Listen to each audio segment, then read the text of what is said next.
Atlantic মহাসাগরের পারে দাঁড়িয়ে নবীর সাহাবী উকবা ইবনে নাফি বলছে যে, হে এলাকাবাসী, তোমরা বলো এই সাগরের ওই পারে আর মানুষ আছেন?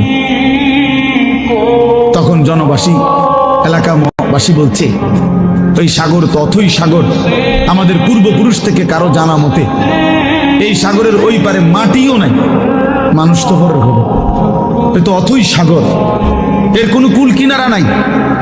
হযরত উকবা ইবনে নাফি 22 বছর বয়স্ক সাহাবী, পুরো আফ্রিকা বিজয় করে এই আটলান্টিক মহাসাগরের পারে দাঁড়িয়ে নিজের ঘোড়ার 2 পাও ভিজাইছে, ঘোড়ার পাও সাগরের পানিতে ভিজাইয়া এরপরে আল্লাহকে বলছে, আল্লাহ তোমার বান্দারা সাক্ষী দিছে সাগরের ওই পারে নাকি কোনো মানুষ নাই, এই জন্য আমি থেমে গেলাম।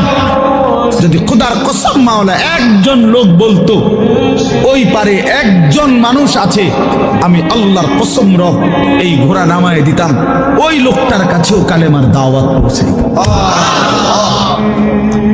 একজনের জন্য আমি সাগর পাড়ি দিতে রাজি আছি, কিন্তু কেউ তো বলে না আর কোনো লোক নাই, এজন্য থেমে গেলাম।